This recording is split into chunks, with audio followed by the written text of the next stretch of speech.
All right. Hello, everybody, and welcome back to another episode of the Versatility Podcast. I'm your host, Juelz. Finally, my voice is back after 2 weeks. It's back. It's back.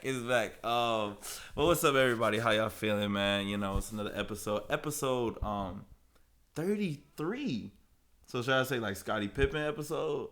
Or like, who else started Kareem? My Kareem episode? Luau Sendor? Yeah, y'all can't stand me. I already know.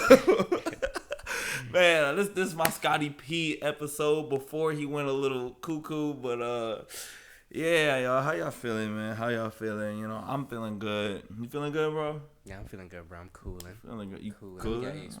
A's, man. But, you know, it's another episode.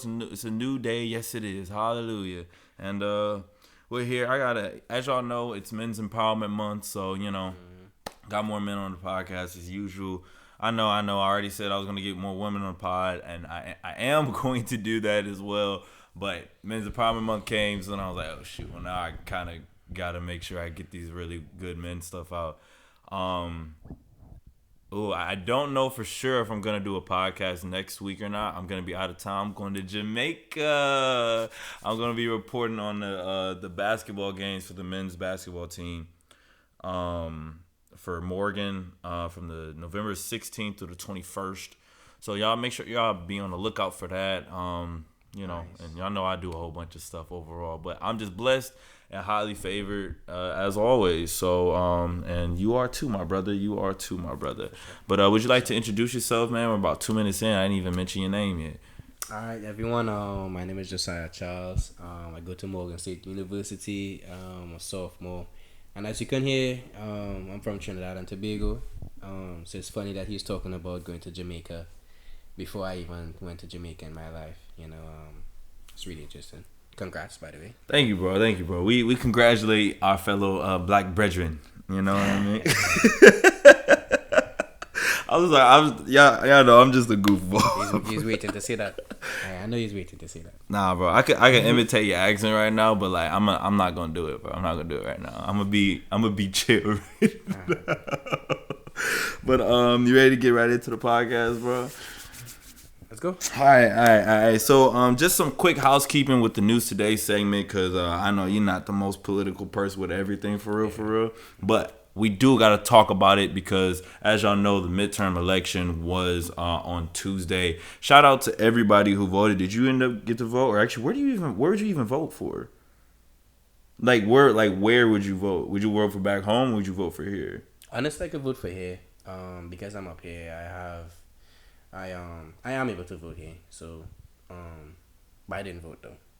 Come on, man. We got to get with the program. I kind of, you know, me being foreign, bro, I kind of stay out of the politics a little bit, bro. So that's fair to an extent, but I mean, you're here now. True. Or you could have did. I think, can you do mail-in ballots back home or no? So voting system is different back home. You would just go to the ballots, cast your ballot, and then they have a red ink that you put your finger in. Mm-hmm. And it's like a die, so it shows that you vote. So you know you'll have stickers. We just have a die, like we have a red. Like everyone knows that red finger means you voted. But we don't do mail-ins. We do go in person, cast your ballot because you have to dip your finger in the ink. Huh? Yeah. You learn something new every day. I did not know that. Let me put that in my notes. Actually, just how to vote. Yeah, right. I did not know that. And what was that, Trinidad, right? Mm-hmm. I did not know that. Learn something new every day. But here in America, you can't do mail-in ballots. I think I told y'all before, like I did my mail-in ballot for back home in Milwaukee. So I was like my third, fourth time voting or something like that. Nice. So I'm happy to do it. Just do my civic duty and all that type of stuff. Although I'm not the biggest fan of America overall because of the marginalization of my people and other peoples in general, I still have to do my best to make the best change that I can. And the best way that I can make my change is by voting. And I think I said this on Bear Pod. Actually, there's a clip of it. But if you're not voting, what else are you doing to actually help advance the nation? I know the system is kind of rigged overall, but at least do something, because if you're not doing something, then you're doing nothing. That's the way how I think about it, at least. I understand your situation a little bit more, because that's, foreign and stuff like that. I think my recommendation, I think you should vote, but if you don't want to, I understand that as well, but that's how I feel. But here is some of the stats in terms of voting and everything. We have for the Senate right now, it is 47 Democrats that are in right now, and it's 48 for the Republicans, because it's two senates per state and everything. So there are 3 seats left. You need a 51 to have the majority. So if the Democrats get these last 3 seats, it'll be 50 to 48. So I'm assuming that's basically a tie then at that point, because again, you need for the majority, you need the 51. So because you have to hit that goal mark, I think it's a little bit different. I have to do a little more research on that. Hopefully you do that as well. So basically, as you can see, it's tight. It's very, very, very tight right now. Majority of the votes are counted, but again, it's 3 seats left that need to be filled. So we'll see what happens with that. Overall, I think this is pretty good. Of the House, 199 Democrats versus 211 Republicans, meaning there are also 25 more seats left in the House. I think there's 435 total representatives in the House overall. You need 218 for a majority, so it can still go either way. But either way, you could tell people are going out to vote, and that's a good thing. For the governor, it's 25 Democrats, 25 Republicans right now. And I think there was like two more technically. There's 50 people, so yeah, so it can still be 25, but that doesn't really matter, because it's not like that doesn't help sway the presidential votes and stuff like that. Is this kind of new information for you a little bit, or you already knew this stuff? Yeah, it's just all new information. Oh, see, look, you learned something new. This is good. Am I explaining it good enough? Not too much, not too much. Nah, you good. Okay, just making sure. So then, but here's just one more thing, and then we can move on to the next topic. Because according to The Hill, they just posted this article yesterday, I think it was. Around 27% of voters under the age of 30 cast a ballot this year. Now, in hindsight, without knowing anything, that's terrible, right? But no, this is actually the second highest youth voter turnout in 2 decades. How much percent? 27% of the people aged under 30 voted. Huh. Which is from 29 to 18. I think that's what because that's when you're able to vote at 18. So, it seems like if you don't know context, that's terrible. But no, this is the second highest ever. So this is good. Which you wouldn't think that, but that's what it is. And then also that turnout was around 31% in battleground states. Battleground states meaning like swing states and stuff like that. Mm-hmm. Places where it can kind of go either way. Like Wisconsin is a swing state. We usually swing a little bit towards Republican, but it still is so-so. Okay. Or like not Florida. Florida's Republican as shit. I'm trying to think of another swing state. I think Georgia is slowly becoming a swing state. It was Republican, but Stacey Abrams helped it become more Democrat, so I think it started to become more of a swing state. I think Pennsylvania, that's a swing state, I think. Either way, those are some of like those battleground swing states. Also, and then one more stat. In other midterms, the youth voter turnout was around 20%. So you heard what I just said, 27% this time, and it's usually for midterms. Because presidential elections, usually people vote. What people will vote, if anything, but it's these midterms that people don't realize how much sway that has. Because you know about the electoral college? I heard about it. So basically, the electoral college are the people who actually choose the president. And that depends on how many representatives you have. Yeah. So like if you win, that's why the people be like, if you win Texas, Texas usually goes Republican. But if you win California, that has a lot of House representative votes, which is why it's important for the Democrats to get those positions, because it depends on whatever those delegates are in that state.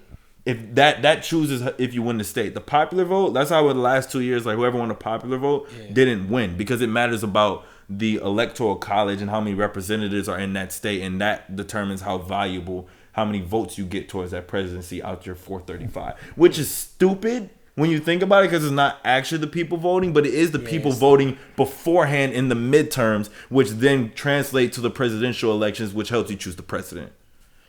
Crazy, right? So even though everyone casts votes, it's really the electoral college. So to me, that's saying it doesn't matter about my vote because they're gonna choose anyway. But that's why we say you need to vote in the midterms to help choose those delegates. You see what I'm saying here? But the reason why they did that is because back in the what was that 1700s when America was founded and everything. Nobody knew about politics and stuff. So they're like, okay, so we'll have the popular vote, which kind of gauges, but overall we'll leave it in the hands of the people who still know about politics more. So they were like, because of that, we're going to leave it there. But as things grew on, we have more resources. So people know about voting more. Okay. So now what's happening is we should have changed that. But as you know, in America, we tend to try to keep things the same. And that has never changed. And because of that, now we just have the two different things of the popular vote and then the actual electoral college stuff. Because when I first learned about the electoral college stuff, I think it was Hillary Clinton versus Donald Trump, because she won the popular vote, but Trump won the electoral college, which made him become president. You see what I mean? That's when I first started realizing how fucked up the voting system and like just this in general is. It made me start realizing, okay, now why is this coming to this? Fast forward, then I become multimedia journalism major and I really start diving into this. That's why I want to talk about this on my podcast. Like, I know you're not into it, but you're learning about things, and that's my goal. My goal is to teach y'all about these things, because these are things that didn't make any sense to me. But as I see it, I see how it gets. It still doesn't make sense to me, but I understand now, and that understanding helps me, know what I need to do in order to make sure that other people know this. So then they're understanding why I'm passionate about doing this, and then why they should also be at least somewhat passionate about voting to help create the change they want to see. It's a great guy right over there. That guy right there is a great guy, So honestly. that's that. But we're gonna move on, and my main thing is just to close out.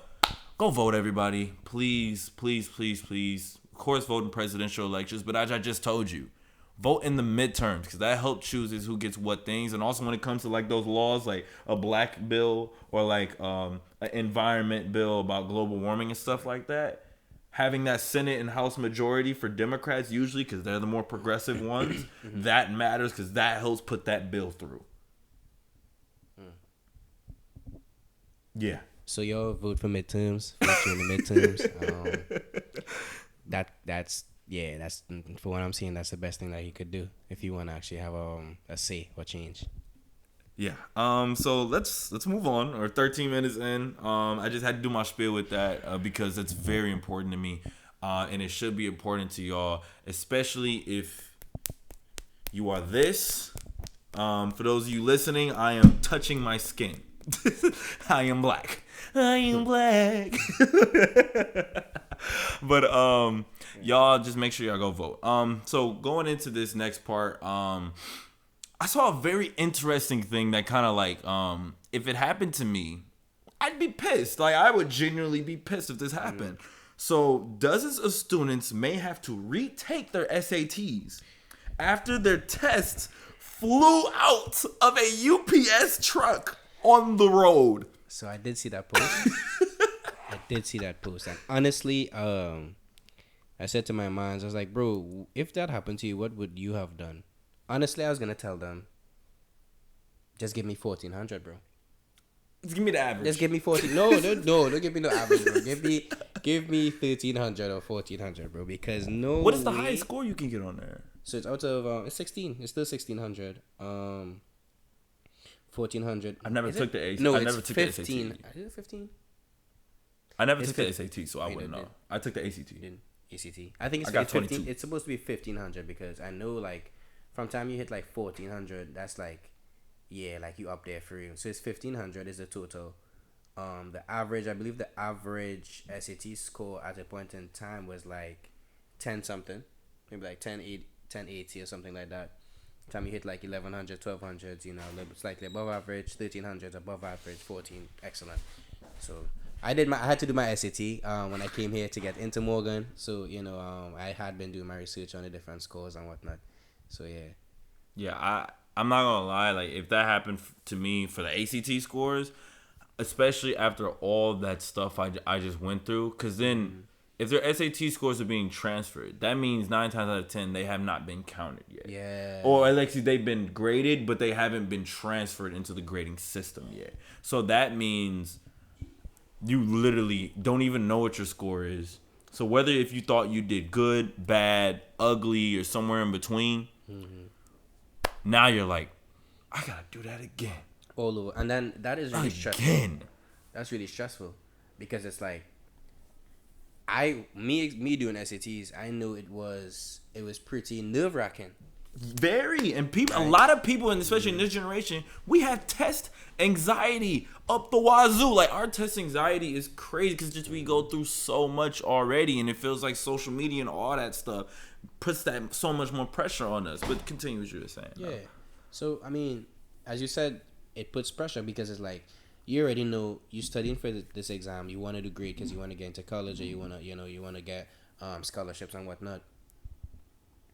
You tried your best, you in there shaking, your hands shaking. Yeah, you in there shaking, you get to circling A, B, or C, you doing this. And then, all right, it's over. Now you have a sigh of relief. You're like, all right, nice, I'm good, I'm straight. To hear, oh yeah, your paper flew out the window. And you have to do it over again. Like, how's that my problem? Honestly, y'all should go and pick all of them back up and count it. No, like real shit. Cause but that's my say on that. That was really unfortunate for the students. If y'all have to do it over, I pray that y'all do your best again. But yeah. Yeah, like what makes it mad to me is that like they just don't know. They just never knew what their scores were at all. Yeah. And because they never knew what their scores were, they can't really, there's nothing they can do but retake it unless they get like an average score of some sorts.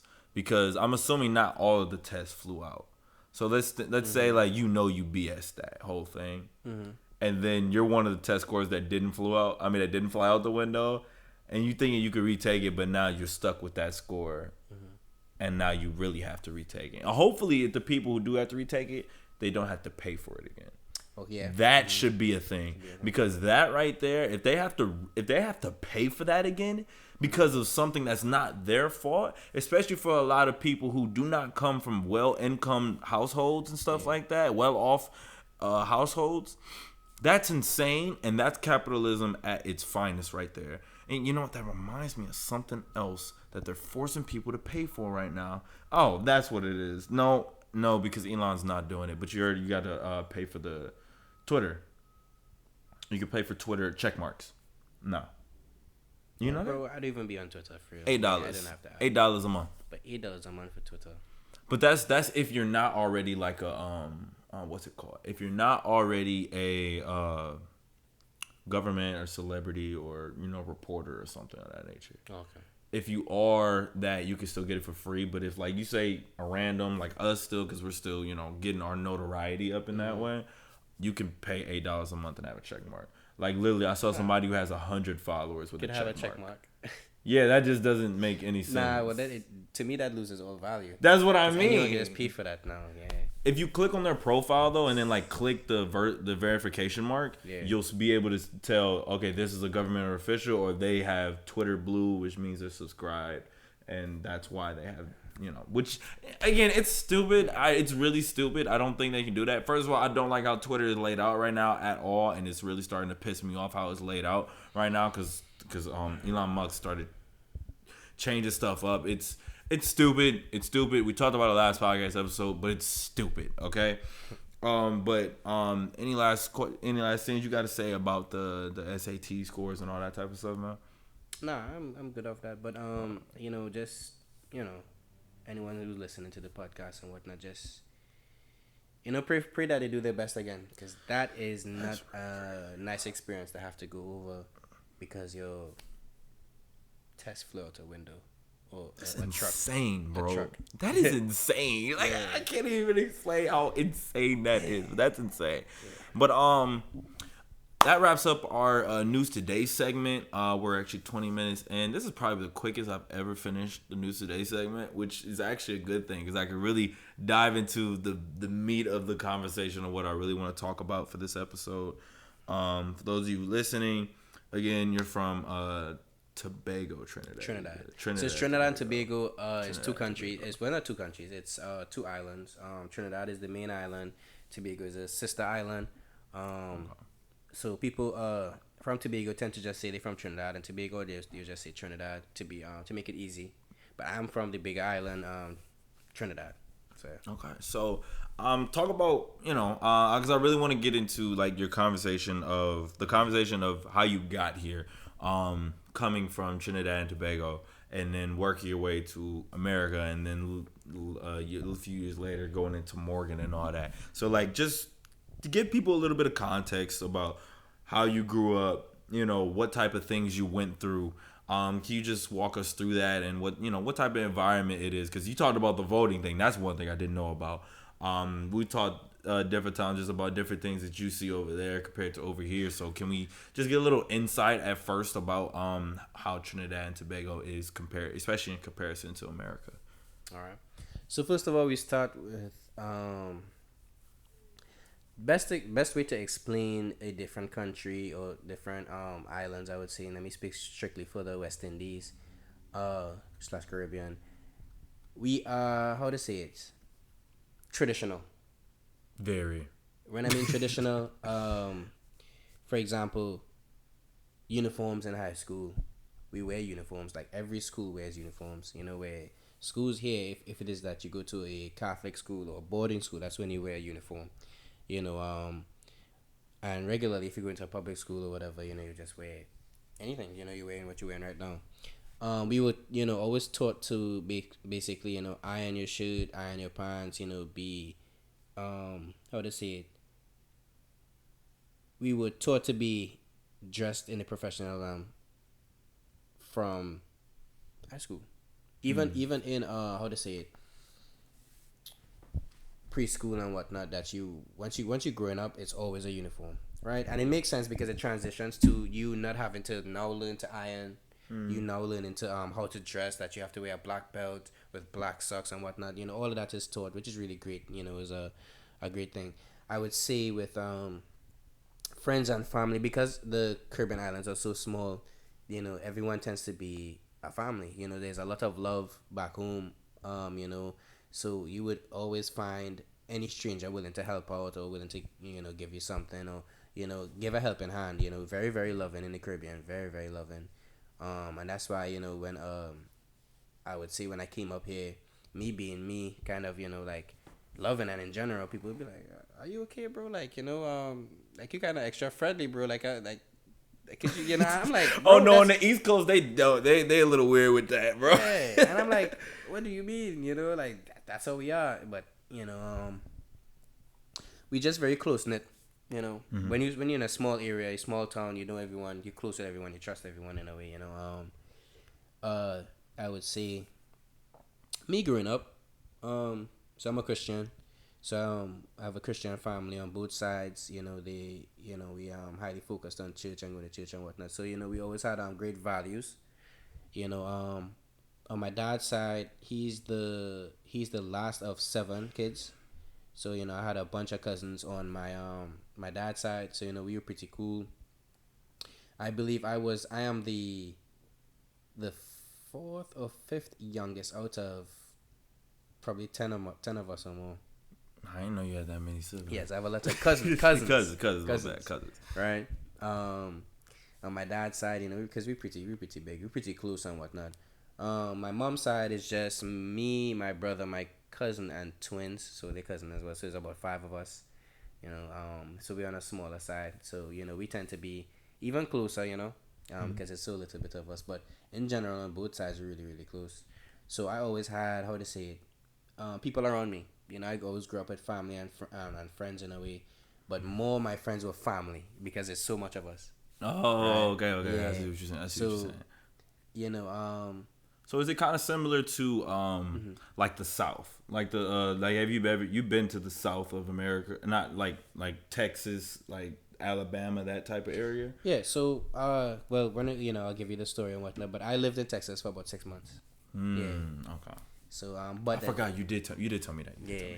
So, but the thing is, I didn't have how to say moving there and living and being from there is two different things for you. It is. You don't know anyone. Trust me. For real. Yeah. It's not like I was in college at that time, so I wasn't meeting people really, other than my coworkers. But yeah, so back home, to overall, concluded is just very close knit in the Caribbean.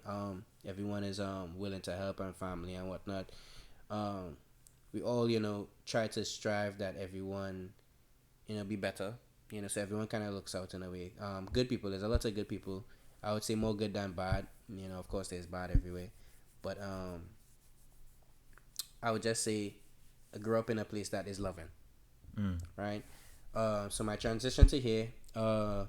So in Trinidad, I would say being in a small island, there's only so much that you kind of do. Our population is 1.3 million.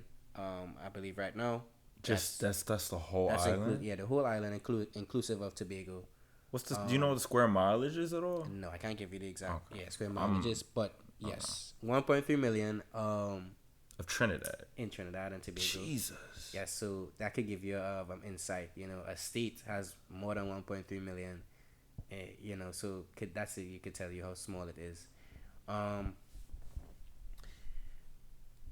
So because of that, how small it is, there's only so much that you can 1,980 square miles. 1,980 square miles? Yeah, so about 2K. Right. So that's, how big, it is. But I would say because it's so small, there's only so many jobs and so many things that you can do to basically, be successful in a way. Right now, businesses is one of the most rampant things. Everyone's coming up with business ideas, and that's been pretty successful. So for those who hit the spot basically, but the average stuff that you see, you be a doctor, a lawyer, you might be a teacher, or you just work in a financial institution, or probably like a gas company. Because Trinidad and Tobago is known for gas, we do have a nice oil rigs and whatnot that goes on. Our income comes a lot from the gas industry, gas and oil industry. So when the gas industry is up, we up. Gas and oil industry is down, we down. Well, that must have took a real hit the last 2 years then. So it did, and especially because of COVID as well. It changed a lot in Trinidad, especially in the economy. But honestly, because oil is oil, it's always needed. Always. It always it just fluctuates. Right. So because of that, as I said, there's only so many things to study. Those who wants to do different things, you may not have the best opportunity unless you go abroad. Mm-hmm. So my parents, honestly, to give you a little bit more information, I US born. I was just born here. My parents both paid for me to be born here, to give me an extra opportunity in case that I don't want to stay in Trinidad. Right. So I always had the authority to come here. Right. They birthed you here. Yeah. And what state? Miami, Florida. Yeah, and then you went right back. I'm assuming, like right after birth type shit. Yep. So probably stayed a few months. Smart as shit. Yeah, probably stayed a few Smart months. as shit. Yeah, probably stayed a few months and and then raised in Trinidad. So US born Trinidadian, raised basically. So because of that, my uncle, I have some family, of course, who is abroad. They take the leap of faith and whatnot. Those who are older, and so we have some family that are in, I believe in Seattle, Texas, New York, so we have family spread about. So the opportunity arose where my uncle said, do you want to further your education in the States? There's so many opportunities in the US, which is very, very true.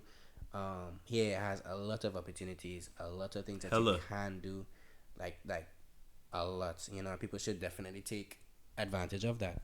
So, I decided yes, I'll go. Came up here, know that okay, I need to do my SATs. I started doing the research on college and whatnot. The thing that I did have, which was a blessing, is that I do have friends from Trinidad who go to college up here. So the basic tradition of Trinidadians coming up to here is athletics. Right? We play football, you'll say soccer. A lot of students, football. A lot of students get football scholarships. Go here. Another big source is track and field. We have a lot of runners, and a lot of people who in track and field. I think track and field and football are the biggest means of getting scholarships and Trinidadians coming to the U.S.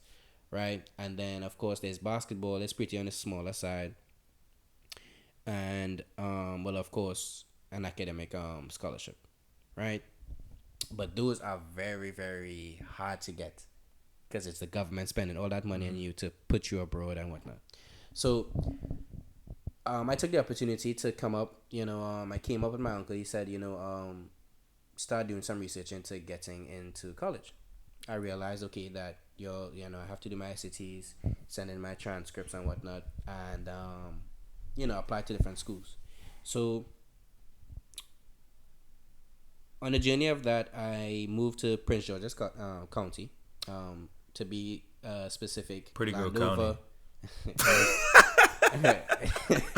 Landover, Maryland, Glenarden to be specific. For those who live PG and it's close to Flowers, that's high school.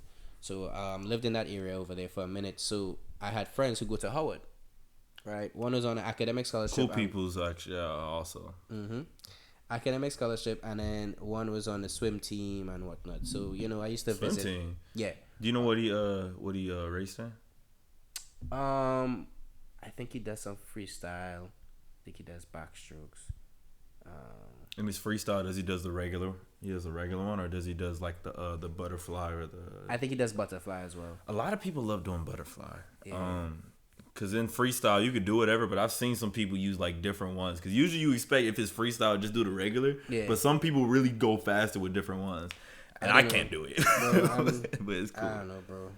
Swimming is just to me. I just swim, bro. I just listen. I tell people I don't swim. I survive. I don't swim. I survive, bro. I swear to God, that's all I do. I promise you. Yeah. So I visited, Howard. I used to go there. I went to the homecoming. That was my first ever homecoming. And then I decided, hey, like let me really lock in on this. So they give me advice, of course, my friends, they did the SATs as well. They said that this is the kind of ranges you need to get scholarships and whatnot. So I started doing the SAT. I did the SAT. I think I got like a 11:30 or something like that. First try. Is that above or below? So that's above the average, slightly above average. Average 10? Average is like 1050 or 1080 or something like that. So it was slightly above average. But honestly, I didn't think it was good enough to get a decent scholarship. So what happened was I decided, okay, I may need to do it over. So I did send my application out. But, as I said, it 1,600 is the highest. 1,600. Okay, so it's not 1,500. It's 1,600. So it's 1,600. Okay. It ranges between 400 to 1,600. That's your scoring range. Okay, good. Yeah. So 1,600. So I said 15. I think the lowest you can get on the ACT is a 14. I think it's something of that nature. And that's if you write your name. Yeah, I think that's if you like write your name and do the regular information. Yeah. So yeah. Yeah. So decided, let me do it over, to get like a better grade and get better scholarships or whatever. So during that time, actually, we moved. Right, we moved to Texas. That's where we moved to Texas. That's what I thought. Okay. Left PG, moved to Texas. I stayed there, and then the mystical and magical COVID-19 hit. Oh, Jesus. It's a great time, man. It's a great time. I was in my first year of college, living my best life, and then go back home to Milwaukee. And then ended up starting the podcast, so I guess it worked out, but still. Hey, so, funny thing is that kind of shut down things because, of course, I couldn't do my SAT. But I still continued studying, Smart. Yeah, I did. My uncle said, do not just give up. You never know what's going to happen. Let's continue studying. So what happened was... Yeah, my bad. So what happened was when I studied, I was just being home because it's COVID. Can't really go outside. So what happened was my uncle over here in PG, he said, come back. Come back. Let's continue working because he does construction. So I did construction while, summertime and whatnot. So he's like, come on, come back over. Let's do construction. You could do your studies over here. And mind you, he used to do a lot of jobs in Baltimore and met a lot of Morgan State alums. The illustrious. Right. The national treasure. So, he said, Josiah, why not look into Morgan State? I'm like, okay, this is 2020 or 2021. That's right 2020. Now. Okay, like towards the end, I'm assuming. So like fall. So I came here 2019, July 2019, moved to Texas, December 2019, moved back to PG, July or June 2020. So yeah, 2020. Okay. All right. So yeah, I was about right. About fall 2020 when this happened. Okay. Cool. Yeah. So he told me about it. I'm like, okay, cool. I'll look into it. Why not? But let me basically, as I said, I'm a citizen. So since I moved back, I'm like, okay, let me try and get in state. Right. So of course I was calculating different stuff to afford college because my parents. So I'll give you a little bit of the currency. The currency to Trinidad to US dollar is 6.8 TTD, Trinidadian dollars, to $1 US. You fucking lying. No, because both souls, like in, because I went to Peru, Ecuador, and Galapagos Islands, that was like 3-1. 6-1 is insane. Yep. So that's insane. So just to round it off, every 1,000 US dollar is 7,000 TT dollars. When I was doing an internship, 7,000 is what I was being paid. So literally my whole check is just in 1,000. Yeah, that was just, yeah. So, my parents can't afford to really, sponsor me for scholarship. So, I had to find ways of how I'm gonna pay for school on my own, basically. It worked out pretty great because when I did over my SATs, I think I got like a 12 something, which is pretty decent. Applied to Morgan, applied to other schools, of course. Had the in-state, applied for FAFSA. And it actually worked out where, Morgan gave me a scholarship. FAFSA is covered. And I was actually able to afford to come to school. So, I chose Morgan State because it was one of the most affordable options. And then I came to Morgan. God, that's... Because then you kind of elaborated that to me a little bit, but, like, I didn't realize, like, that was really the whole process. And then you were a freshman in, what, you 24 at that time when you came? 23, 24? What you mean? Like, I'm talking about how old you were. Oh, no. So, I'm 23 right now, which means I came last fall. So, I turned 22. Okay. Yeah, so basically I turned 22. It's, people, I've told people, like, I feel bad that I'm so old already. But then really and truly, it's I can't really hold myself to that kind of accountability because, one, I came over. The time frame of, registering COVID, all this and that, of course it will put time back. But, I would say that I am grateful that I can get my education. Amen. I finished that out.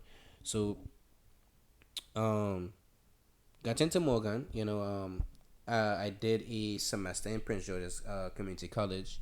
So I was able to transfer credits, so which means I would be graduating a semester earlier than my class. Oh, okay, so that means you'll be I'll be a fall graduate of 2024. So I'm technically a because you're 2025. Okay, right. Yeah, right. I'm technically a junior right now because of my credits, So I would be graduating earlier. I didn't know that. Yeah. I didn't know that, bro.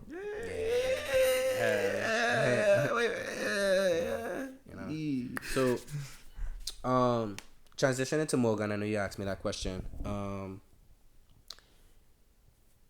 Being Caribbean, I also, because of my friends in college, they also told me about looking to CSAs, student org. So I have known about student organizations and whatnot before I came to schools. Yeah, because of my exposure there. Actually, I'm sorry right there a little bit because that's why I was actually about to go into that as well. Okay, sure. Yeah. And you've been actually literally going straight through how I wanted to go through this anyway. Sure. I told you, bro. I got you, bro. It's not connect, bro. But it's really like that deciding to come to Morgan factor and eventually get into Morgan. I just want to kind of break this up just a little bit as before we move on and everything, just to emphasize the importance of one. I asked about his age because that matters. And for those of you who think like, oh, I didn't start college when I was 18 or whatever, you're actually probably more prepared because of the fact you are older, and so you won't fall into more of the childish ways and certain different things. Of course, things happen still, but like, because especially if you're closer to the age of 18, because you still look around that age anyway. Plus, I'd be seeing some 17-year-olds that look like they 30. So I mean, it doesn't matter. That's why I asked about his age, because just to tell y'all, like, yo, even if you're like 30, like what Daryl, he's older, and he's literally having the time of his life at college, and he's getting his stuff done. He's been all around the world a little bit, and he's still enjoying his college experience and having that HBCU experience specifically. And I'm also very glad that you went to an HBCU, because that I think that really makes it what it was. Because at a PWI, no offense, people who go to PWIs, of course, but like, it's just a very different experience compared to going to an HBCU, and that's just what it is. And I can't really explain that to you as much as I can. You just have to be here. And you said literally going to that Howard homecoming helped you realize like this cultural experience is something that you want to be a part of. And that's why I love that whole thing. But that's just to break it up a little bit. Again, just go to college no matter what age you are. It'll be beneficial to you in the workforce, but just as to your growth as a person. If I didn't go to HBCU, I feel like my life would be a lot more different than what it is. And I'm just grateful every single day that I get to see people who look like me be successful. And I get to see that before I really get into the real world and realizing like this is possible.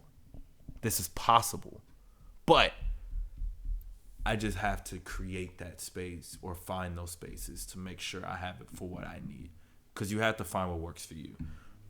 So again, going back to the conversation and everything, talk to me just a little bit about coming to Morgan, starting that friendship process, starting that organizational thing, because I know I heard you join a few like Smooth and stuff like that and all that, but you said you knew about CSA, and I'm assuming that was probably one of the first words you knew about that.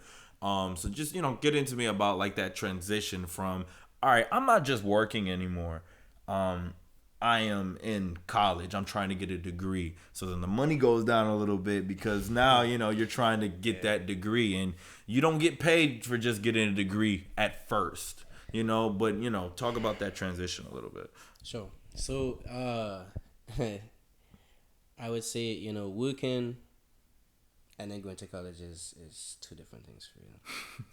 When you have that bread, bro, you feel comfortable, bro. When you're in college, bro, and you have no bread. No bread, man. No bread. I moved from, going to the store, cooking up whatever I need to cook, or ordering food when I need to order food, to ramen, bro. Ramen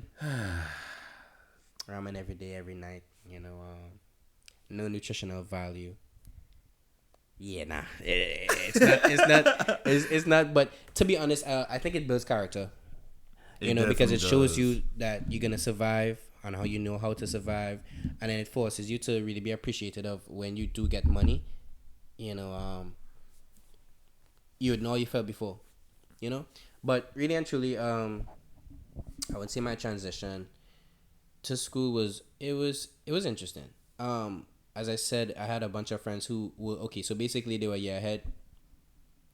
No, they were in the sophomore semester when I came. So basically, I was able to know the ropes. As I said, like, I've been blessed so much with information that I make sure and use it. So basically, very resourceful man.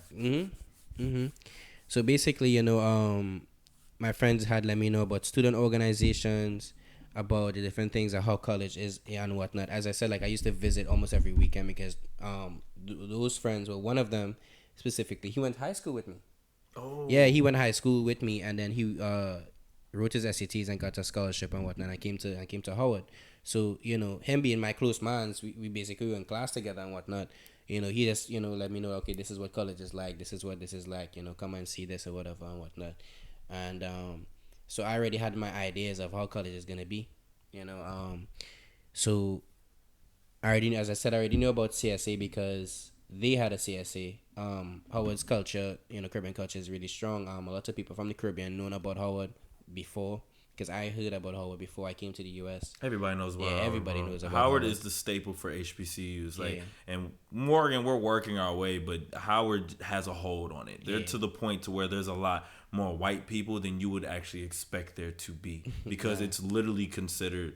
It's not even on the Black Common App, which is how I found about Morgan. Black Common App is like the Common App. Yes, but for Black people, Howard isn't even on there just because of how big that they are as a whole. And they're going to get enough pull without trying to use other means and stuff. But that's neither here nor there. Continue. Yeah. So, so I had the information about that or whatever. So I had known about Morgan CSA because I looked it up on Instagram.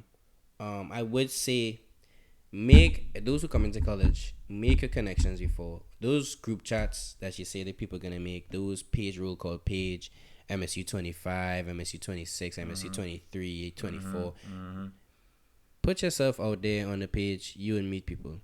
So because of me basically doing that, I was able to put in a group chat, a business group chat, and basically made friends before I even came to college, and it was really cool because when I came actually on campus and everyone moved there, I was able to reach out, hey, we trying to link, all of us trying to link as a group. I remember our first day we touched down, kickback in Morgan View. Yeah, kickback in Morgan View. It was cool. Met everyone for the first time. It was really, really, really, really cool. Are you still friends with a good amount of people now, or it's kind of like transition? So me being me, I'm a cool person. I don't burn bridges with anyone. I don't whatever. So even though as a friend group we have broken up, each and every one of them will see me and be like, "Yo, what's good? And I'll dap up everyone for real. So I do see them and talk to them when I can and whatnot. Right. So college. Finding your friend group is very interesting. You are most likely going to have at least 2 or 3 friend group that you have passed through, at least for your first 2 years in school, right? Everyone is different.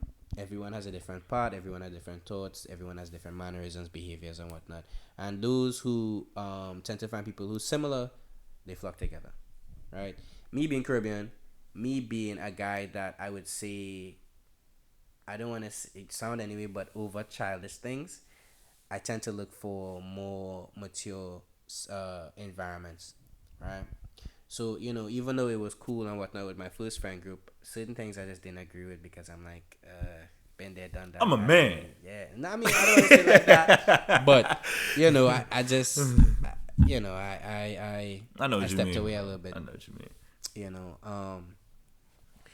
But then there were certain things that I said I want to look for. And one was a brotherhood, honestly.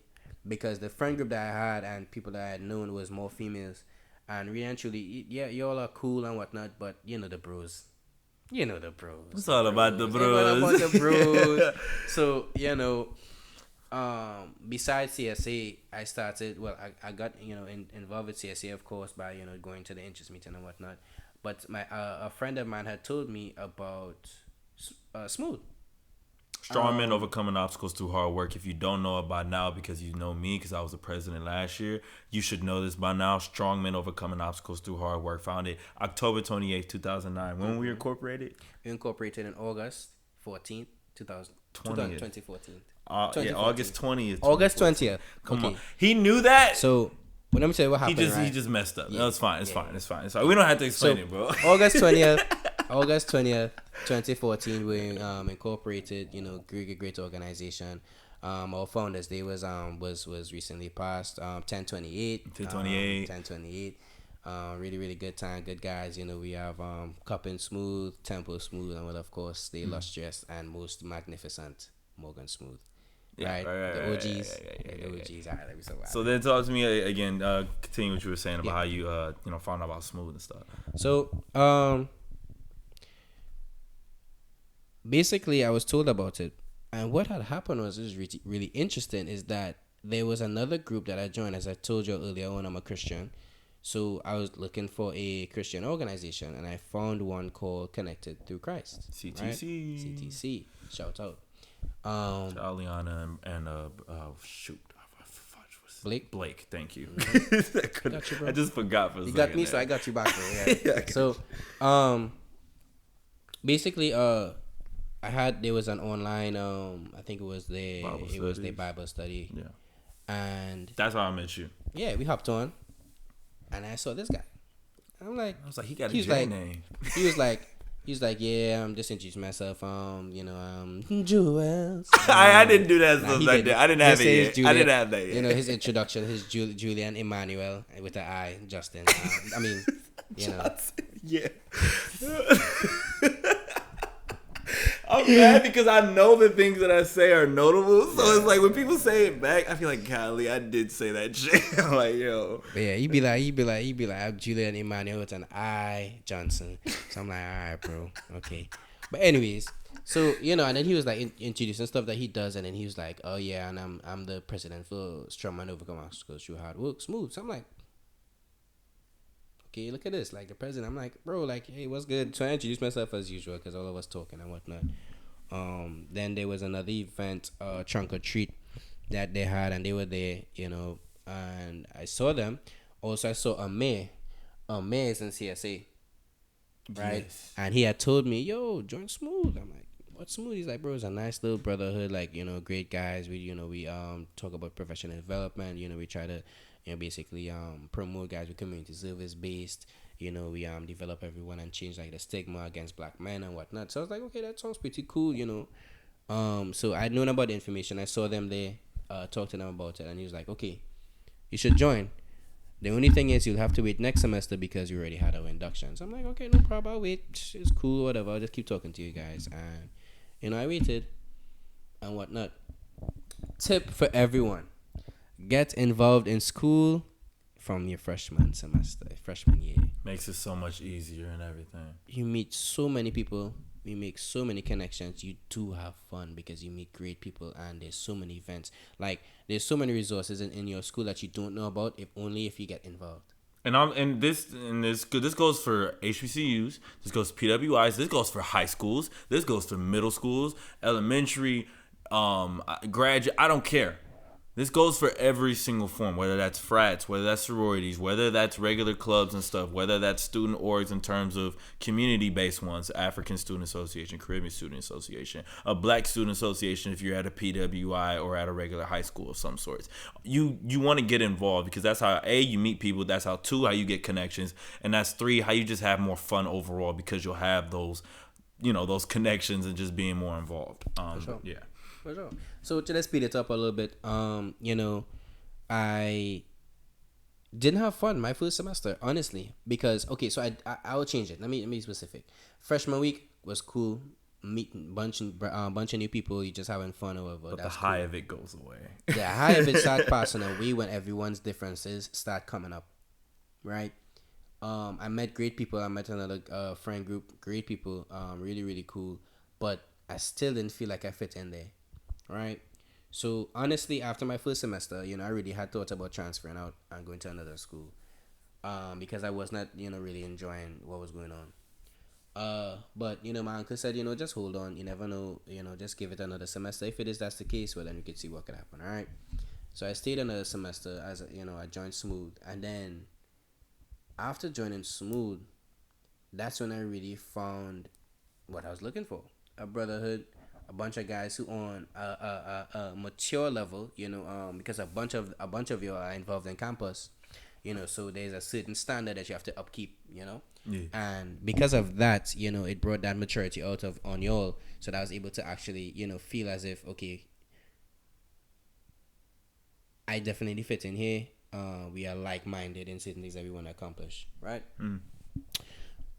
Getting involved with these guys is funny because now they force you to get involved on campus, and that's when I started realizing there's so much to the school that it has to offer, right? So you know, basically I got on the e-board for CSA after that, in spring semester, as the fundraising chair. It was pretty cool. As I said, active member of Strongman Overcome Obstacles through Hard Work, and then a member of CTC Connected to Christ. It was really, really great. After that, you know, I would say I decided to I decided to actually, just get more involved, see what's out there. So, this semester now, got involved in a bunch. I get even more involved in a bunch of stuff. So you be stressing. Yeah, I actually do be stressing. Now you understand why I was stressing. I be stressing. Because now I am, the vice president of the Caribbean Students Association, still an active member of Strongman Overcome Obstacles Through Hard Work. I joined the African Students Association. I'm still in Connected Through Christ, and as of now, currently, I am involved in the National Council of Negro Women, and I serve as the Mr. Lilac for their organization. Yeah, that's that purple color. Yeah, it's that the light one, light purple color. Yeah, so being extra involved now, I could see that. I would say getting involved is great, but do not put too much on your plate. Yeah, right. It's the balancing act. Definitely is a balance, because when you get involved with these orgs, you have basically you put yourself in a commitment, to be at events, at caucuses and whatnot, all the different stuff that comes with being in an organization, especially if that you are on the executive board. Right. But honestly, I've met a lot of people, make a lot of connections with me, even this semester even better than the last semester. And honestly, besides that, I've been doing great.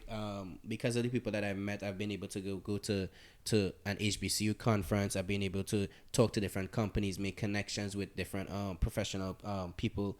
And it really is a blessing, I would say, in disguise when you join organizations and get involved. In the school for Morgan, I could say, all of those in student development, all of those teachers and whatnot, they do care for you as a student, right? And take that from an international person who's thinking they don't know no one, right? This school and many other schools, I know for sure there are many resources and people do look out for you in school. Yeah. So basically that's my whole spill with my transition in Morgan, how I feel as an international. I would say being international, you fit in. It depends on what type of nationality. So I can speak for the West Indies, the Caribbean. Going to a school in the Northeast is really great. People from PA, people from New York, people from Jersey, especially in New York, a lot of Caribbean people live in these areas. Even here in Maryland, live in these areas. So I have met a lot of people who are very familiar with my culture.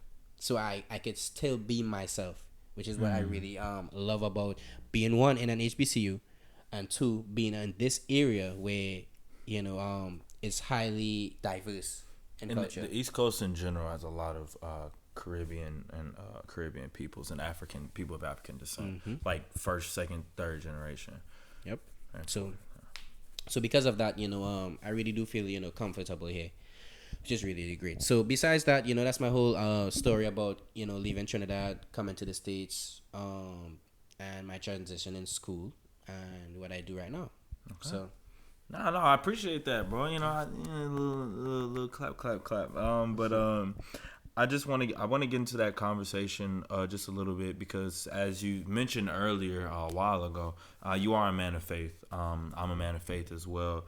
And I talked about on another podcast, I think I was podcast 28 or something of that nature, with Delonte. You haven't met Delonte, but you should. Actually, me, you and him should talk, because I think we'd have really good conversation overall, whether that's off air or on air.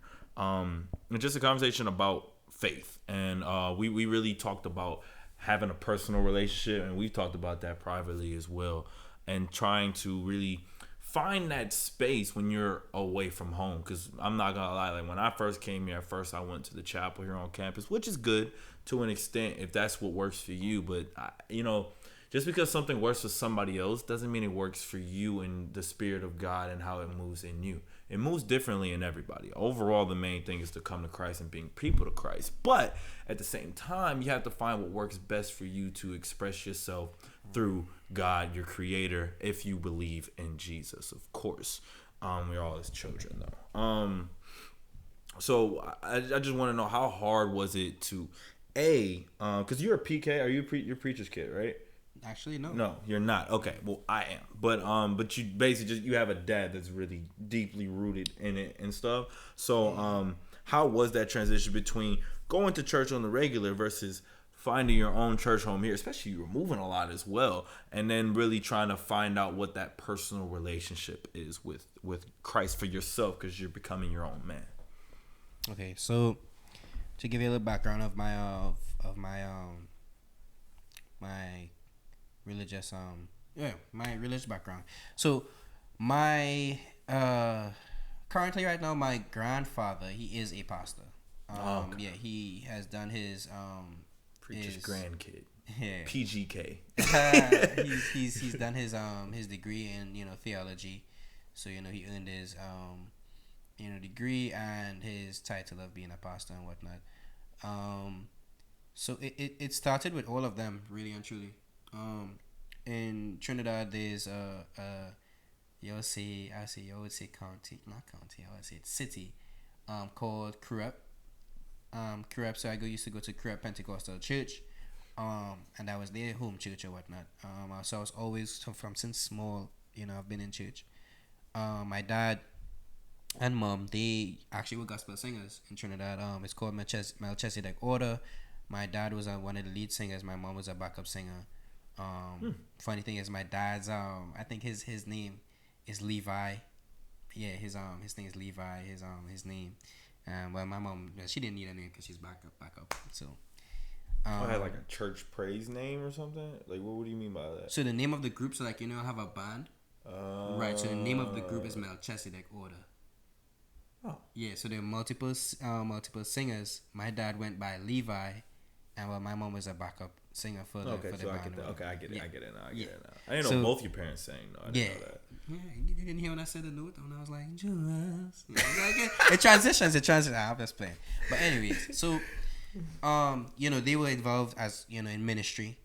So my family has been rooted in Christianity. My dad is a very big pinnacle because he went through a lot when he was a teen and whatnot. And he wanted to ensure that will never happen to his sons and whatnot, right? So he always enforced get involved in church. He teach me a lot. Besides me, of course, going to church, he was a very big pinnacle in enforcing me growing up the right way. Right? So that's that background. So me coming up here now, transitioning, I would say it's great to have family who always are Christians. Like I'm gonna lie, all my family really are Christians. I mean, even my it may be different denominations, but still following followers of Christ, right? So came up here and actually did go to a church that was right. It was right. I would say like a 10 minutes away, not even 10 minutes, 5-minute drive away from where they lived in PG. It's really really a cool church, so I was able to actually still get my my fill of Christ there. When I moved to Texas, my family, my uncle, he's still familiar with the area. They used to go to church in a church that's pretty close. So when he moved back there, there was a church that we went to. So I always had a church around. Coming to college was when it was the little difficult part because now it's Baltimore. No one here was living in Baltimore. So it's like, now I have to find my own thing. That's why, I instantly searched for a Christian group. I found CTC. But I still was not in church, which was, kind of a bad part because, you need that fellowship, that in-house, presence with people, family in Christ. There's only so much you can do by yourself before you realize. That's why in the Bible says where 2 or 3 are gathered. Because that having that connection with other people, although like for me, I know you probably realize too, it's like a little bit weird for me to have that conversation with people my age, even people older than me as well, because it's like, oh shoot, like y'all, like this is, like we're good, like this is what we're talking about. We're talking about God right now. Yep. Not talking about sex or money or getting our grades together or anime or something like that. We're talking about God and how we can further our relationship in that. And that's what CTC is for and stuff. But continue what you were saying. Yeah, meeting like-minded people in Christ and whatnot. So, besides finding a church, of course you always have to have your personal time with God. So, as much as I could have, I stayed in tune, say my prayers, my devotions, and whatnot. What I would say, I know you wanted to head over to that part, is being a Christian in college. Being a Christian in college is very, very interesting because, as everyone knows, there's so many distractions in college. A lot of distractions. A lot. And when you have a lot of friends who are, say, involved in those distractions, you tend to find yourself following it because you don't want to feel alone, you don't want to feel left out or whatnot. So you tend to, go with them, in certain things. But then, peer pressure. Yeah. Even if they don't say being real. Peer pressure. Being even real. if they don't say it outright, it's just the fact that you see it all the time, and then even them asking that one time can really be the icing on the cake. You just never know. There's only so much you can resist, especially if you're not getting substance on the other side as well. Exactly. Being real, being blunt here, it is peer pressure. Because then you go a few times and you get used to it, and you find yourself you're actually looking out for it, and whatnot. So if it is that you know that there are gray areas that you're starting to fall in, that is where you need to upkeep yourself and hold a certain standard, right? Now, there's a difference between being there and partaking in everything that is there, right? For example, we always support, you support your friends' birthday party, you support your friends' kickback, you support your friends' this, but you could be there. Could go there, have fun in terms of you talking to people, you're singing songs, you're dancing, whatever, you're doing a two-step, you understand? Oh, that's fun and well. But then there's the other part of fully partaking, for example, the drinks, the smoking and whatnot. The women as well. I mean, it all goes hand in hand. All of those hand in hand. And as a Christian, this is where you're supposed to. Or men, if it's the other way around, because we're not just gonna say. Yeah, you're not gonna do that. No, I'm talking about like for you, if you're the girl or whatever. Mm-hmm. I mean, but then at this point, you can go for anything. Yeah. You know what we mean. Yeah, they know what we mean. You know what I mean. Right? So, it's this is where you draw the line of partaking and whatnot. So, for example, the Bible speaks about keeping sober mind and drinking. Okay, you take a drink, you take a cup of or whatever, but then you drink another one, and then another one, and then another one, where you actually start getting quote unquote lit. Now that is when you are not in full judgment of what your actions are. Yeah, you might be able to keep control in certain areas, but you're not in full judgment. And that's when God doesn't like that, per se. That's why some people just stay away from drinking in general. Yeah. But it's a slippery slope. It's a slippery. It's fine tuned here and there, but really and truly, keep sober, man. One cup, you straight. Don't drink another cup, bro. Some people can't even handle one cup, right? Depending on what the drink is. Don't get lit. That's really it. Really, you drink. Cool, you cool it. Let's take a little drink. All right, cool. The smoking, that's a thing I don't know how to fully explain, because of course people would say in the Bible there's nothing said that thou shalt not smoke. But I see it as this: you keep in sober mind. Keeping a sober mind, when you get high, you're not in sober mind. So I tend to stay away from that. Personally, that's my opinion, my judgment on it. I stay away from it because I want to keep a sober mind. And then two, think about it health wise. You heard how he cough up there. I don't know if you heard if he coughing, but when you smoke, you tend to cough the first time because your body rejects the smoke, right? So I would say think about it that way. Your body would reject something that is good for you, right? So that's one part of the smoke, and then in being involved in women, and I would say for women being involved with men, right? Let's be real here. We are human beings. We have our urges. We have certain temptations that happen. Temptation is a bitch. Try your best to stay away. I'm not saying I am perfect. Right? None of us are. We're just None gonna of say us it are like perfect. that. Like, even though we're talking about it from the Christian perspective and all that, we are not exempt from being the most holiest, from being the most like people who delve into it or indulge. Like, it happens. I've been drunk before, not super drunk and stuff like that, but like I've been intoxicated before. I don't smoke though. But like I've done stuff with the opposite sex, like a lot of people have done. He has too. Like, we all have done stuff with the opposite sex. We've all indulged in stuff, but it's about one, making sure at the very least that it doesn't become a habit. That is the main thing. That it doesn't become a habit to where it becomes an addiction. Then when it becomes an addiction, it becomes a problem. And that's the type of succession that we don't want. Because you want to be able to at least stop it at any time. And if you can't do that, then that's how you know that you potentially have a problem. And that is where that is not like Christ. I mean, it's not like Christ at all. But like at the same time, we're all growing and we're learning. And that's another thing about forgiveness, about having that mercy for yourself, because God forgives us and he knows we're going through the stages of our lives. And we're just talking about it from what would be the most right thing to do. And that's to give you context, because none of us are perfect.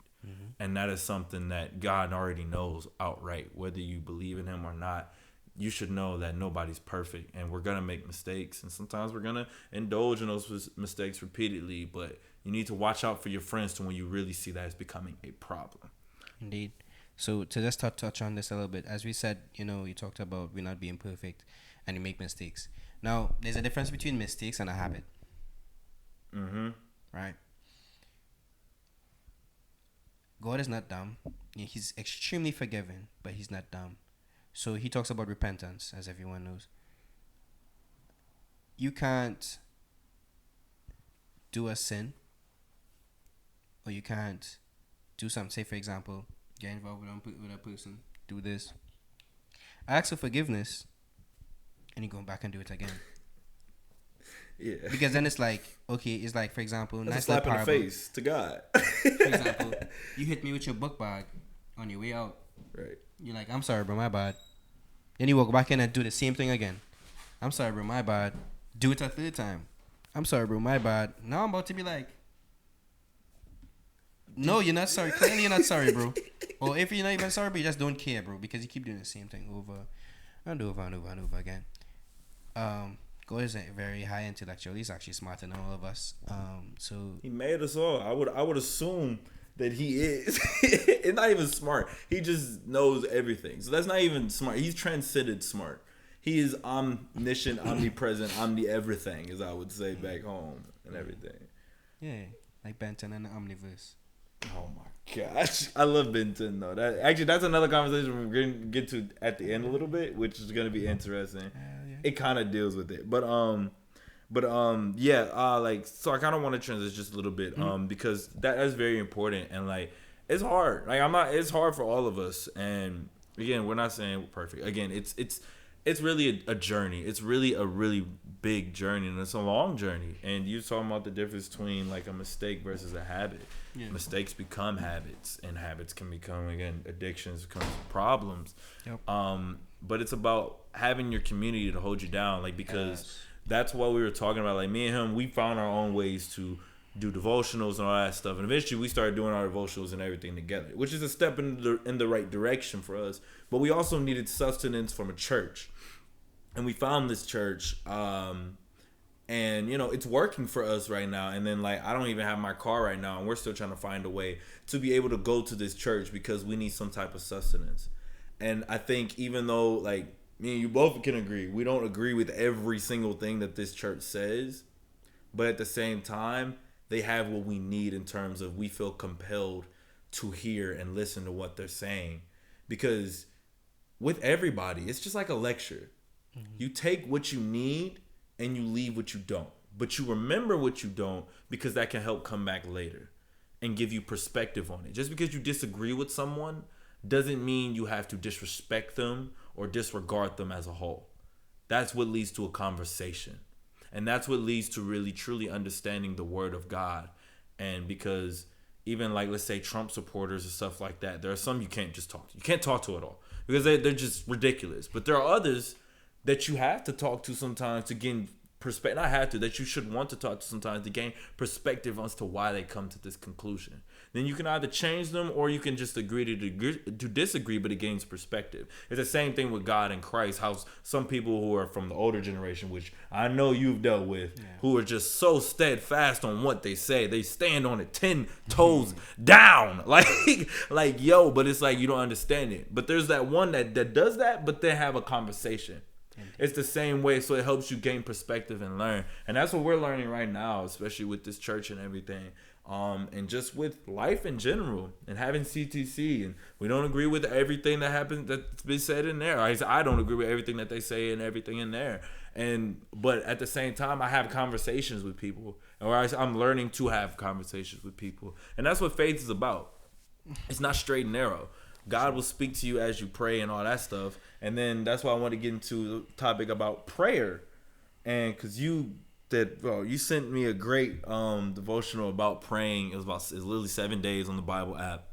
But just about praying with a purpose and really questioning and really like having that intimate discussion with God. Can you speak to that just a little bit, Josiah? Sure. Prayer. Talking to God. Prayer is not just... for example, I know in the Catholic religion they say, Hail Mary, full of grace, that whole procession there. Prayer is not just ritualistic. It's not. That's the same way we are conversing here. Hey, how you doing, Juelz? What's the word? How was your day? What's the word, man? That's the same way God wants you to talk to Him. He said he sent his son to die on the cross for us to make an intercession, which is a personal relationship with God. Pray. So the devotional he was spoken about talked about dangerous prayer. And basically he's talking to God and being vulnerable. One of the things that stood out was a prayer like this. The person said, Lord, find whatever is wrong or vulnerable in me, bring it to my attention, and I ask of you to help me to overcome that vulnerability. Break me down. To build me up. In you. Right? I believe it's in is it Psalms? Correct me if I'm wrong. But there's a lot of prayer. I got some notes. A lot of prayers that was said in Psalms. I believe King David, he had a lot of prayer in one of the books of the Bibles where he was vulnerable with God. Psalms 139 verse 23 through 24. It was David's vulnerable and dangerous prayer to God to reveal his anxieties. I didn't have it, but that was one of the ones you're talking about. Mm-hmm. And David, as you know, in the Bible, was a man who was after Christ's heart. Like it literally said that David is a man who sought Christ's heart, God's heart. And to hear the kind of prayer that was prayed by him, it made me change from saying, thank you God for giving me this meal to eat, thank you God for waking me up, to me starting to say, Dad, not even just Lord, I started calling him Dad. Mm-hmm. Abba Father. I really going through this say this pain or this worry. I'm really scared about this situation. I ask you to just show me, enlighten me of what I should do next, or tell me, if I'm being wrong in this situation, or being too extra in the situation. It could be as simple as, God, I have a few internship offers. I don't know which one I want to go to. Please give me the direction for it. If it is I'm not supposed to go this way, let me not go this way. Simple conversations. Even like, I would just pray, for example, and be like, God, I'm not sure where I want to eat. Mm-hmm. Should I eat Chick-fil-A? Or should I eat something in the canteen? I have to ask him for more stuff of that nature as well. That's working on it. Exactly. It's a personal relationship. He's literally not just your Lord or your God, but he's your friend. He's literally a friend. Like I think there's a Bible song that says, He calls me a friend. He calls me a friend. Yeah, like I can't remember how it goes, but yeah, he calls me a friend, and it's in the Bible too. He said, "You are my friend." So think about your friendship. Pray, talking to God, not just go on your knees and whatnot, and just that it's not that simple. Could be a simple conversation as, hey, I'm thinking about going out the road. Should I just go out the road, get something to eat? What do you think I should do? Just, even though you might say, well, damn, like I'm talking to myself, but really, actually, it's literally conversation with God, Yeah. And then, it's funny. You might say that, and then someone calls you and be like, yo, we trying to go and get something to eat on Fridays. You'd be like, oh, but that's my direction right there. Fridays. Then okay, that happened to you once? It happened. Stuff like that has happened to me. But then all of that boils down to faith, really and truly. Mm-hmm. Believing that he's there to hear, believing that he's there to direct you, believing that he's there as your friend. So also Psalm 139, verse 23 to 24. I just want to read it. It's King James Version. Search me, O God, and know my heart. Try me and know my thoughts, and see if there be any wicked way in me, and lead me in the way everlasting. That's David's prayer to God.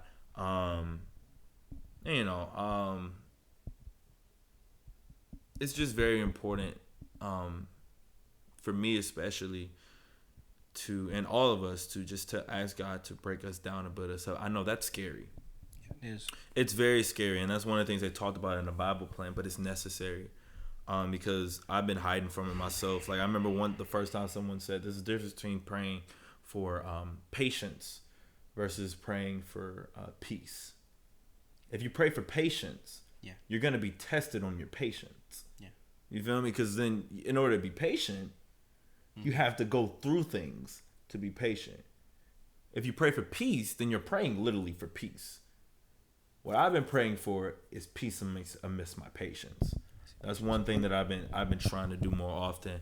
Because I'd be like, I pray for my patience, and I'd be like, I pray for peace amidst my patience as well. Because I pray for patience, then things are gonna happen that are gonna test my patience. Right. Because you're praying for patience, so you're gonna have to work on that. And it's scary for me to ask for him to break me down and build me up, because I already go through a lot. But if I'm going through a lot through Christ, then I know that reward at the end of the day is going to be much better than anything else I've ever imagined. So it's scary, and we think, we're going to establish career, may have kids, we may be in the biggest business plan of our life, or we may be going through a breakup or got family troubles or whatever. But that breaking down period right there, although it may be more painful, that could be the thing that takes you to that next level, not just in Christ, but in your life as a whole. And that's what I've been learning in my walk with faith, and just how important it is, even though I am going through a lot right now. Ever since I actually asked to be broken down and stuff, my car is broken down officially. It's done, out the way. I've had to walk more. I've had to deal with a few other things, but it's crazy how I'm in the best space of my life, and these things, and my money is really down bad right now. But besides that, I really am in a great headspace right now. Yeah. And I will admit, even a month ago, I don't think I'd be able to have this outlook. But because I feel stronger in my faith, I feel stronger just in my direction where I'm going in my life, because there are things being set up in my way. There's peace amidst my patience. Nice. Because I know things are coming. I just have to continue to work towards it and ask God for his help and stuff. But it's really helping me get through this period of my life, which is very important, and it's easier because I know God is by my side. Wow. Yeah. That's all I can really say, bro. That's really, really great to hear, and that kind of prayer is great prayer, So I encourage everyone, be vulnerable with God for it. Pray, you would say, non-typical prayers, Non-typical prayers. Be open. Be honest. Say, God, I ain't gonna lie. I wanted to punch somebody in the face today. I really did. And then you'd be like, but thank you for the grace. I didn't. This is an example, guys. I don't want to punch anybody. But saying I wanted to beat their ass. Even though you're not supposed to cuss, but if that's what you need at first to be vulnerable, do that. God can take all your pain, all your suffering, all that stuff. So be open and honest with him like you would with your best friend, and then be like, okay, teach me how to be better than that. Teach me, help me learn. That's what we search for, and that's what the power of Christ and that's what Christianity is really all about. Not the religion, but the faith as a whole. That's what it's all about. be open, be vulnerable, honest. And if you can't do that with your friends, I'm learning to be more open with Josiah about certain different things, because it's just a different thing for me, because I don't trust people with what I say. I feel like they're gonna laugh at me or something of that nature, which is a whole nother thing about mental health. But like, if you can't do that with these people who are supposed to be your brothers or your sisters in Christ, then how are you supposed to develop? True. Yeah. So, that's what I would say with gray areas. I would say with prayer. I would say with situation with Christianity in school. Christianity it's a journey. It's a walk. It's not really a marathon. I mean, it's not a race. It's a marathon. There's different steps, different levels, of course. Enjoy the journey. Enjoy the journey, of course. Find your community. Make sure and stay involved in church. Be in church, and have your personal prayer time, devotional time with God. All right. Advice to temptations: do not force yourself into temptations. It's okay to be tempted. Jesus was tempted. Everybody, the devil himself tempted Jesus. Yes, it's okay to be tempted, but try not to fall into the temptation. If it does happen, I understand. We are all humans, but then repent. And repentance means not hitting me with the bag 2 and 3 times and then saying I'm sorry. Yeah, that don't work. That's not it.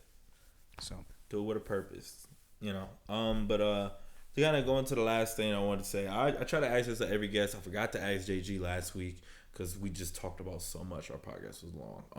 And this one's actually at 125 right now. So this is actually, I told you we're between 120 to 140. I said that.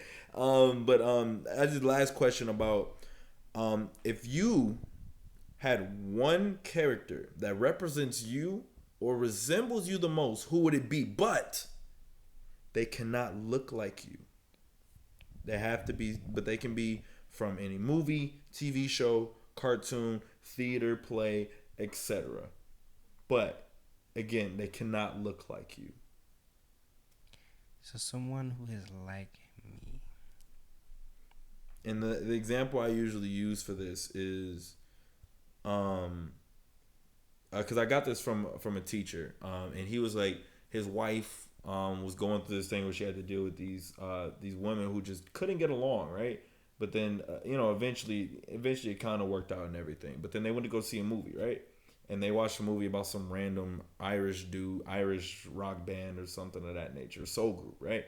Mm-hmm. And they always just bickering about random stuff all the time. Mm-hmm. And the movie finished, and she was like, "That movie was about me, a random Irish dude in a band." But they were bickering and stuff because it resonated with that concept of what she went through in her life. Or just as you as a person, like me, Luffy, One Piece, right? Right. That would be one of my comparisons because I'm goofy, but I can get serious when things really need to get done, I finish it. But at the same time, I bring people together a lot, and I always try to, put people in the right places and things of that nature. So that's Luffy for me. Have you watched Soul Eater before yet? No. Kid called Black Star. He's a loud mouth. Okay. He's always in people's faces. He messes up a lot, but he always comes back. And I feel like that resonates with me as well because I do stupid stuff. I know I do. But when it's time to get serious, that's what it is. So I resonate with those type of characters who are loudmouths and stuff, but everybody respects them because they're who they are at the end of the day. So that's, those are my comparisons. I have some more and stuff that I got to find and stuff, but like overall, that's me. So then, with you, who would that be? Honestly, I think about it when I say this. Spider-Man. Okay, in one way. Spider-Man is always making jokes, right? Right. I always make jokes. Spider-Man always try to see positive. Honestly, I always try to see positive. Okay. Spider-Man, he is, I would say, to some, except the reporter, Mr. Jones, he is everyone's favorite. Honestly, I'd be cool with everyone. You do be cool with everyone. Everyone. Because to me, why have any, animosity against anyone for it? And then lastly, just your friendly neighborhood Josiah. Oh my gosh. No, honestly, because it's like thinking about it, bro. Really, Spider-Man. Like he just, he's around. He's positive, making jokes. Always trying to be responsible. With what? With great what? Great power comes great responsibility, man. Exactly. One of the most famous quotes in superhero world, in any superhero world as well. Exactly. So I think Spider-Man. Always lightheaded. Like not lightheaded, but like light mooded. Always in light mood. As much as I can be, he is as well. Actually, if you had one to give one for me, and then I could give one for you, like what do you think that would be? Because now I'm actually trying to think too. Yeah,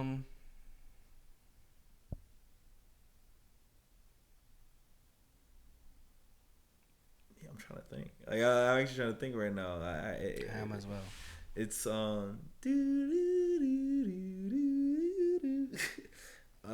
see. Oh, honestly, so Demon Slayer, Right. the lightning user. Really? Yeah. Don't do that, bro. Don't do that, dog. Honestly, because it's like he is so like goofy, bro. But when he needs to be serious, he'll be serious. Okay. Like when he goes into that zoo and it's like, Yeah. oh shit. When you need to get stuff done, you be locking in. That's really great. But besides that, I don't know, bro. You be like him, bro. You be like him, bro. Just like, yeah, bro. Just okay. goofy, bro. I see what you mean from that aspect. Mm-hmm. I can get that. I'm trying to get one. It's not, You know what? Even though he is black, I think T'Challa might actually be a good one for you. Interesting. Now, the reason why I say that is because I was trying to find something that works. Noble, to an extent, of course, but you like to play around still at the same time. And you're very for your culture and everything. Oh, hell yeah. So, and then that whole aspect, you could get, you can do your thing as well, with the ladies and all that stuff too. But like, usually it depends on what's going on around you as well. So like, I feel like it works for you. I feel like that really works for you. And the accent is very, whatever. Wakanda forever. I am King T'Challa, Prince of Wakanda. Forever. But yeah, I think that works for you, bro. But hey, y'all, that's about it for this podcast episode. Josiah, how you enjoy yourself? What you got a takeaway to give out to the people and all that before we get on out of here and all that? Yeah, I'm gonna just say, keep it true to God, bro. For real.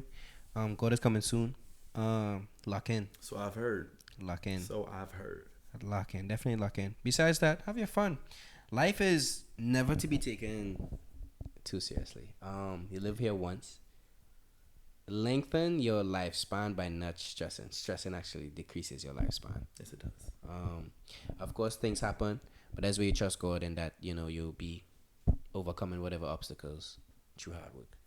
I was just gonna, yeah. I know he's about to say that, but but besides that, get involved in campus.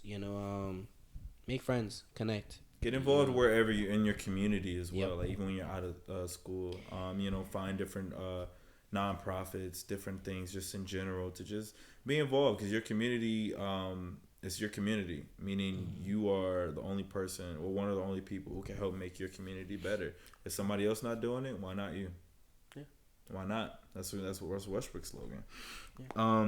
But yeah, guys, I hope y'all enjoyed this episode. It's an hour 33-minute episode. I think that's pretty good overall. Y'all like the cut, you know what I mean? Oh my God, filet, yeah, Juelz. Do one for me, bro. Huh? Do one for me, bro. Well, I can't. Saya. Josiah. There it is. Yeah, I got you. I had to find the right way. But don't forget to stream Running, guys. From Juelz. Running, That's a banger right there. It's on all platforms. It's on Spotify, Apple Music. Yes, sir. I think it's even on SoundCloud. It should be on SoundCloud. I don't think it's on SoundCloud, but it's on YouTube, so that's free. Check out the music videos. Run up the streams. Run it out. But check out everything, all that. Josiah, where can they find you? You know, on Instagram. I'm gonna put it in the description. You find me on the gram. Just JUST._. Saya SIAH. That's my mantle on Instagram. You can find me there. Connect. Yeah. All right. So we're gonna get on out of here. Again, thank y'all so much. You already know where to find me at JUELZ_IS. Juelz_IS. Every single time. Hey, every single time. But make sure y'all, like, subscribe, all that stuff on the podcast. Leave a rating on the podcast as well. Love y'all. Thank y'all so much for always sticking through on these 30-minute long podcasts. I really appreciate y'all. We're going to keep growing. We're going to keep doing what we got to do. And we're going to keep, doing our thing. All right. Peace, love, positivity. I don't know if I'll do an episode next week, but if I do, y'all see me then. Peace.